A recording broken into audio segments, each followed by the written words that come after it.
Hi. Welcome to Cayetano In Action. Maraming salamat, Sam. Maraming salamat, Shuvi. Thank you, Tito, for having us. It's a privilege. Yeah. Wow. Ang matanong ka. Dinig ko, bago ako dumating dito sa studio para sa Cayetano In Action, meron daw kayo ay gustong itanong sa akin, ano ba ito? Ayun na.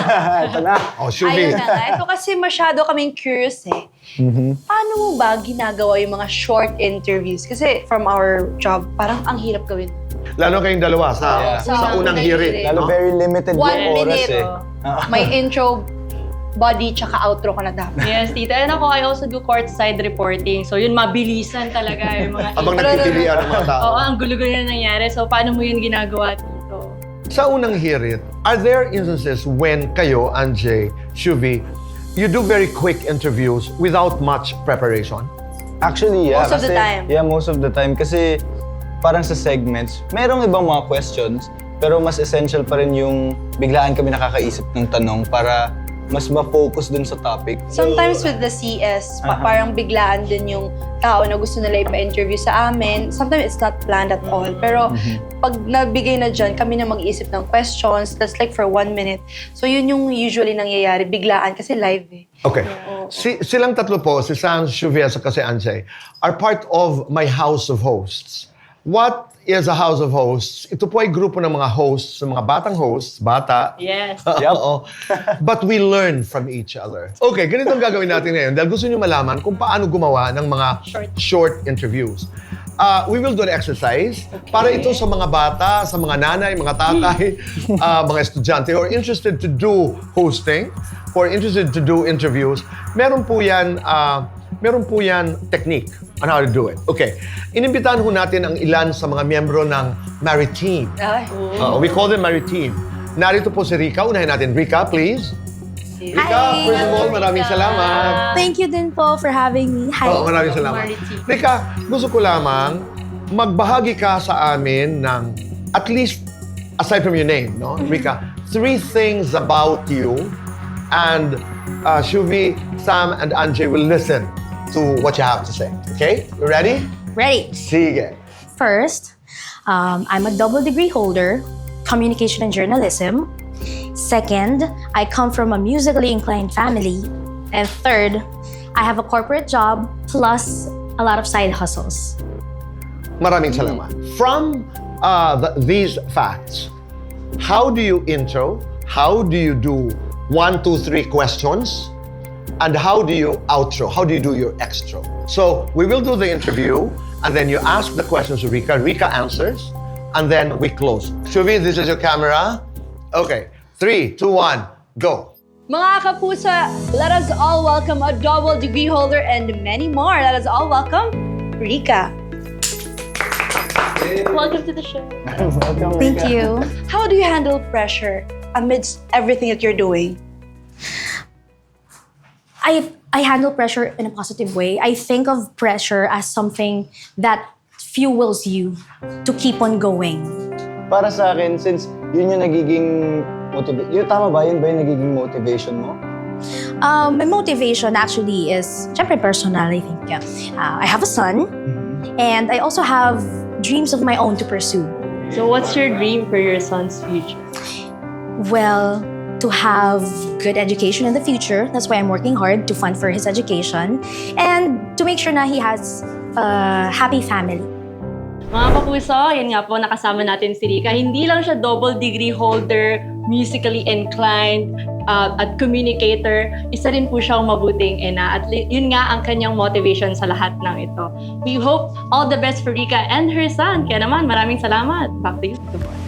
Okay, there. Thank you, Rika. Thank you very you. much.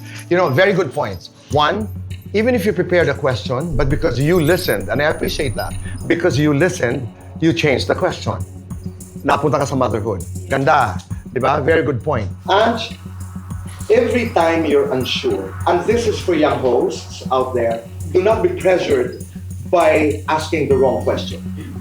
Because it slows down your thinking process. Ang dami. Let's do the next one. Ooh! Okay? Let's call in Anika. Anika. Hi, Anika. Guys, hello Hi, everybody. Anika. Okay, Anika, at least 3 things about you. I am a full-time solo parent. It's my pride and joy.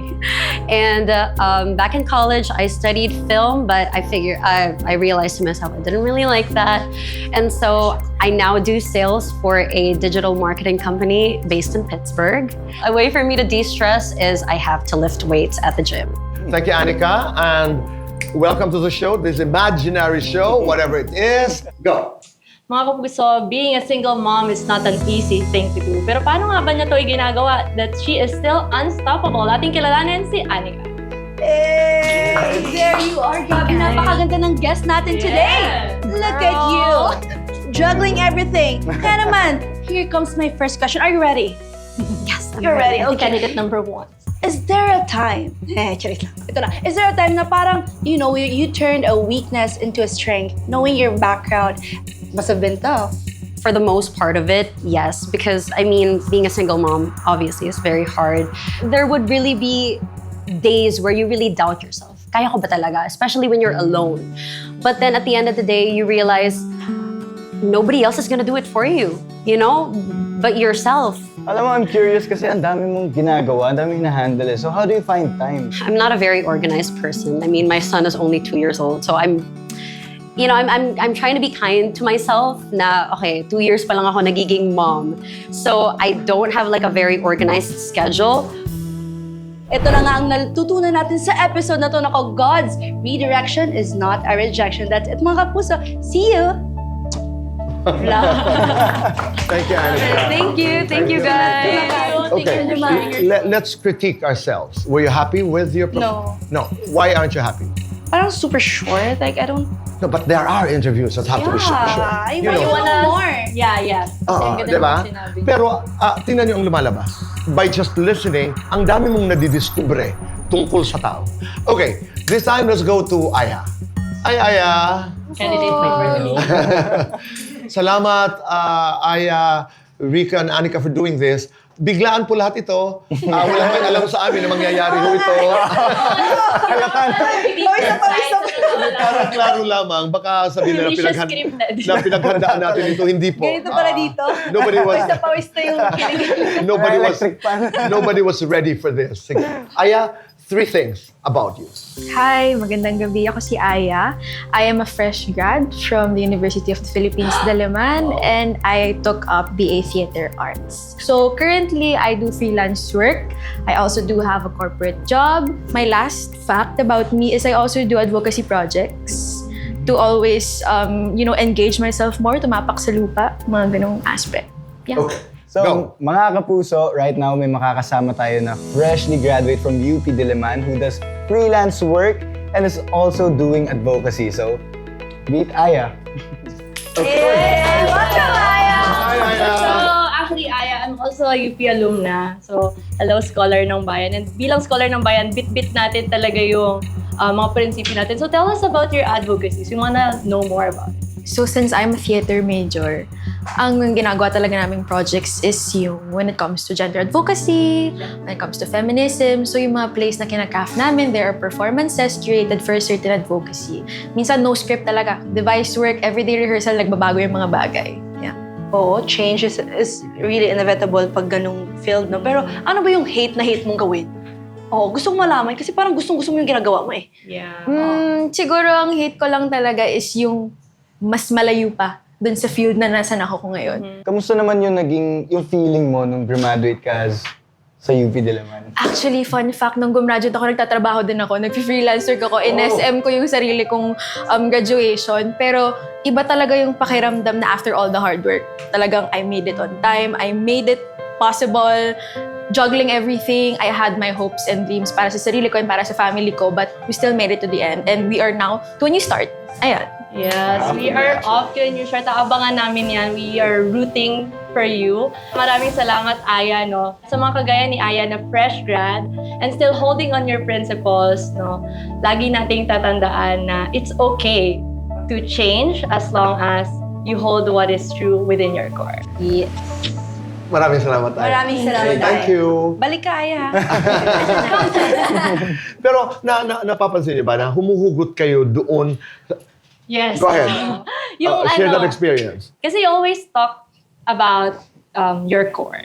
Yung parang lagi kaming humugot sa personal experiences namin. Ako, madalas pumabalik talaga sa advocacy kasi yun ako as a person. Take away.